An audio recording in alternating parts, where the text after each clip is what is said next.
Aquarius, kumusta po kayo guys? Okay, so Aquarius, maraming salamat po sa walang sawang pagsubaybay sa ating mga reading. And ayan guys, sa mga nagtatanong about Friday reading, ay iwan ko na lang po yung link sa atin pong description box below. So tignan natin Aquarius, ano bang inyong love situation. So guys, ang reading pala natin is timeless, no? Pag sinabing timeless, wala po siyang specific date, time, and year. Kung kailan mo siya mapanood, ay possible na makaresonate ka pa rin, okay? So yun guys, maganda pa rin na alam nyo ang inyong Sun, Moon, Rising, and Venus sign para sa iba pang guidance. Okay, tingnan natin Aquarius, gabay, pagdating sa yung love life. Love life po ni Aquarius, Sun, Moon, Rising, and Venus sign. Aquarius, Sun, Moon, Rising, and Venus sign.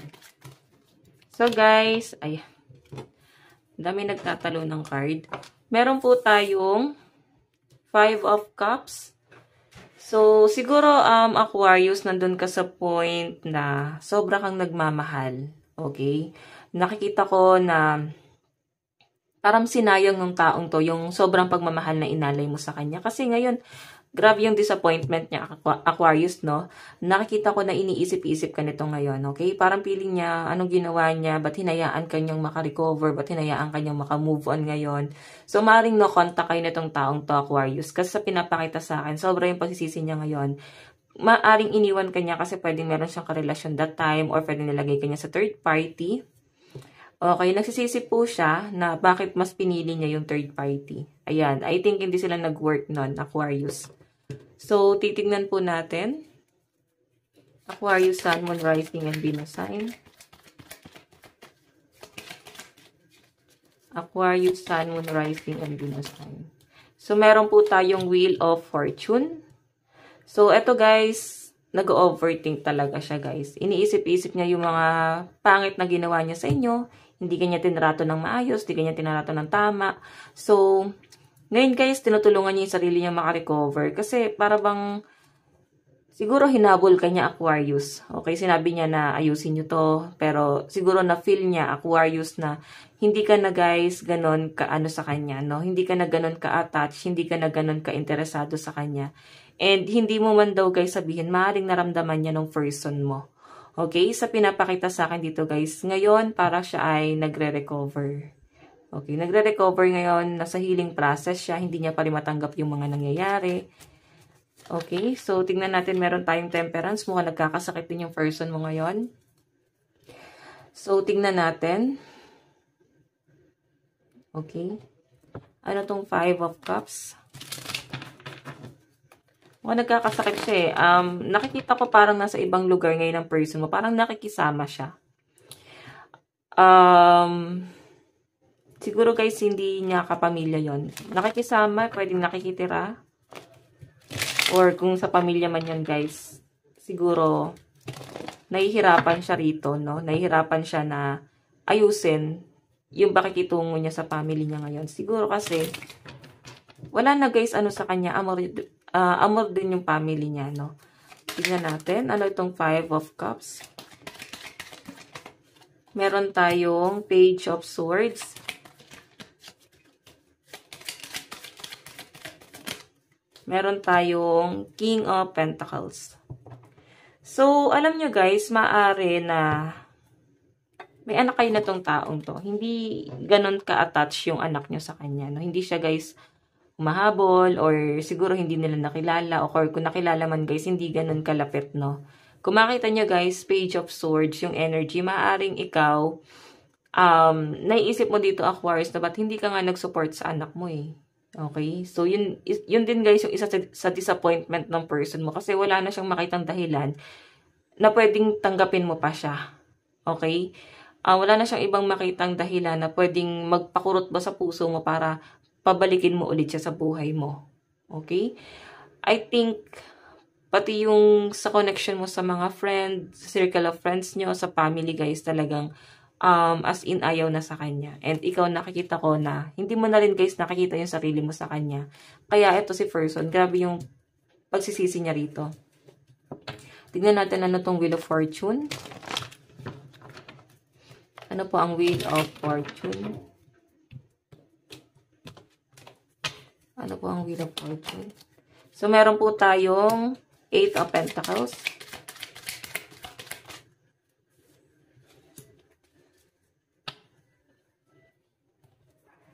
Okay. So, alam nyo guys, ang ganda ng pera mo. Okay? Nung panahong iniwan ka siguro ng person mo, na doon ka sa point na nag-isip ka kung paano ka makakalis sa pagka-stuck mo. Hindi kasi pwedeng alagaan mo lang yung emosyon, no? Hindi pwedeng sumuko ka lang sa buhay. Sobrang sakit na nangyari sa inyo guys kasi parang hindi ka nga kasi niya guys pinili. Okay?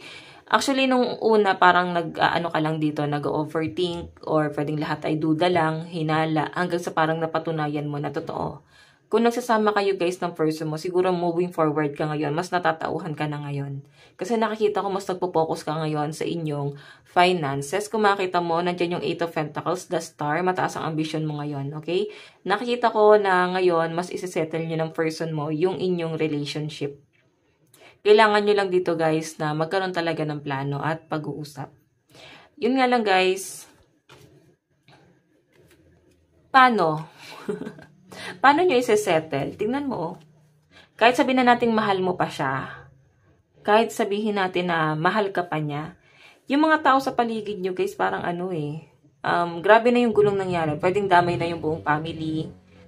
Ayan. Or may ibang tao na nadadamay dito. Okay? Kaya pwedeng yung iba sa inyo guys, mas nagiging logical ka. Mas iniisip mo dito yung mga taong nadadamay. Mas iniisip mo dito yung mga taong naapektuhan ngayon kaysa sa relationship nyo. Nakikita ko na ilang beses mo ipinaglaban tong person na to. Yun nga lang guys, sa side niya, feeling mo hindi kanya pinaglaban. Especially sa family. Okay? So ngayon guys, nakikita ko mas mas marami kang option.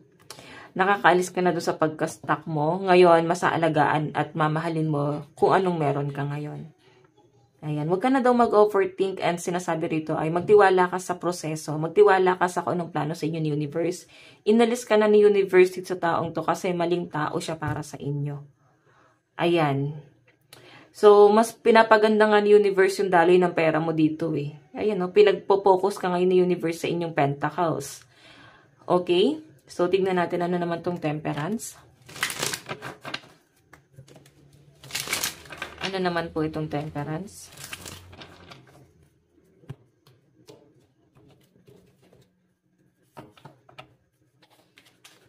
Ano po itong temperance? So, meron po tayong, meron tayong 6 of Pentacles. Marami ka responsibility, no? Actually, hindi lang yung person mo yung iniisip mo. Marami kang struggle, especially sa family. Okay lang naman yun, guys. Pero ngayon kasi, mas, mas logical ka. Okay? Ayan, lahat gagawin mo para sa family mo. Ngayon, ang nakikita ko, puro pundar, puro pag-iipon, pagpaplano, moving forward yung energy mo, guys. Kung makita mo 9 of Cups, nagkakaroon ka ng direction. Iniiwan mo lahat ng bagay na nagpahirap sa inyo. With the 5 of Pentacles is here. Pwedeng, ito yung nagpahirap sa inyo, guys. Okay? Ayaw mo nang bumalik dun sa sitwasyon mo na sobrang hirap ng finances. I think dun, iniwan ka ng person mo na lugmok.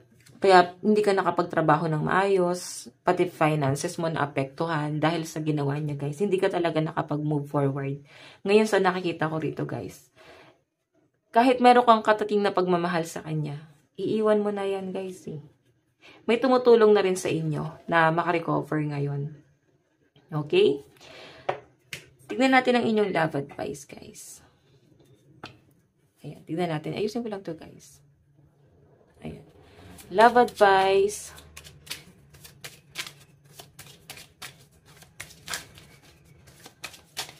Meron po tayong true love. This is the romance of lifetime. This is the romance of a lifetime. True love. Actually, siguro first love mo siya. Pwede nasabi mo na siya si true love. Okay? Nakikita ko may mamimit ka na bago. Okay? Pwedeng karelasyon mo na nga ngayon yan eh. Tapos hinahabol ka ng past person. Aquarius, no? So, yung karelasyon mo ngayon, kung meron kang karelasyon ngayon, nakikita ko na eto yung energy niya ngayon, no? The Star, may pagtutulungan dito. Meron tayong let your friends help you. Ayan, may mga kaibigan na tutulong din sa inyo. Siguro kailangan mo rin silang kausapin. Kailangan mo rin sila, guys, na, alam mo yon pakinggan. Kasi kung ano man yung advice na sinasabi nila sa inyo, guys, ay para sa inyo yun. Okay? Huwag mo na daw pilitin pa yung sarili mo. Pwedeng may nag-uugnay pa kasi sa inyo, guys. And yun yung dahilan kung ba't nag-stay pa yung iba sa inyo, no? So, tignan natin.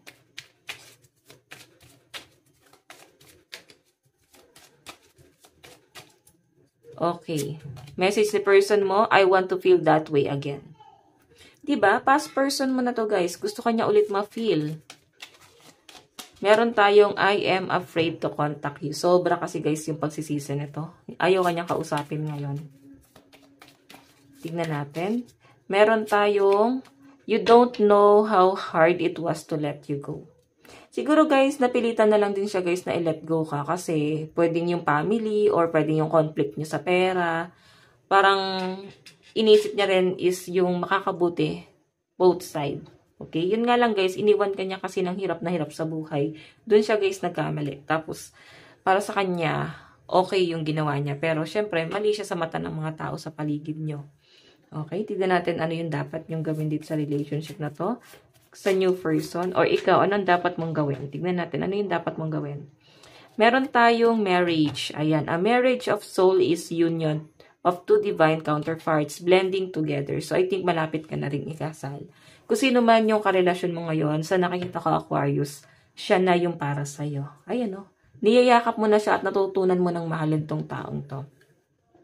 Okay, so Aquarius, ito lang naman po ang inyong love reading. Hanggang sa muli. God bless and love you all. Thank you.